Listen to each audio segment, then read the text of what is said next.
पूर्व समय में सतयुग के उत्तम निषेध नामक नगर में हेमकुंडल नाम वाला कुबेर के सदृश धनी वैश्य रहता था, जो कुलीन, अच्छे काम करने वाला, देवता अग्नि और ब्राह्मण की पूजा करने वाला, खेती का काम करता था।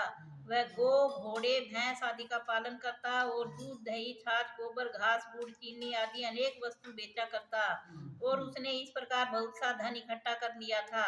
जब वह बूढ़ा हो गया तो मृत्यु को निकट समझकर उसने धर्म के कार्य करने प्रारंभ कर दिए। भगवान विष्णु का मंदिर बनवाया, कुआं, तालाब, बावड़ी, आम, पीपल आदि के वृक्ष तथा सुंदर बाग बगीचे लगवाए। सूर्योदय से सूर्यास्त तक वह दान करता, गांव के चारों तरफ जल की प्याऊ लगवाई। उसने सारे जन्म भर जितने भी पाप किए थे उनका प्रायश्चित करता था। इस प्रकार उसके दो पुत्र उत्पन्न हुए, जिनका नाम उसने कुंडल और विकुंडल रखा। जब दोनों लड़के युवावस्था को प्राप्त हुए तो हेम कुंडल वैश्य गृहस्थी का सब कार्य सौंप कर भगवान की तपस्या के निमित्त वन में चला गया और वहां विष्णु की आराधना में शरीर को सुखाकर अंत में विष्णु लोक को प्राप्त हुआ। उसके दोनों पुत्र लक्ष्मी के मद को प्राप्त होकर बुरे कर्मों में लग गए। वैश्यागामी वीणा और बाजे लेकर वैश्याओं के साथ गाते फिरते थे। अच्छे सुंदर वस्त्र पहनकर, सुगंधित तेल आदि लगाकर, भांड और खुशामदियों से घिरे हुए हाथी की सवारी करते थे और सुंदर घरों में रहते थे। इस प्रकार ऊपर बोए बीज के सदृश वह अपने धन को बुरे कामों में नष्ट करते थे।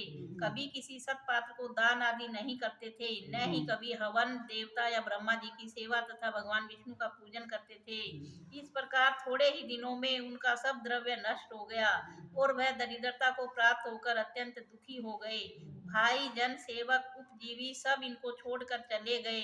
तब इन्होंने चोरी आदि करना आरंभ किया और राजा के भय से नगर को छोड़कर चोर तथा डाकुओं के साथ वन में रहने लगे और वहां अपने तीक्ष्ण बाणों से वन के पक्षी, हिरण आदि पशु तथा हिंसक जीवों को मारकर खाने लगे। एक समय इनमें से एक पर्वत पर गया जिसको सिंह मारकर खा गया और दूसरा वन को गया जो काले सर्प के डसने से मर गया।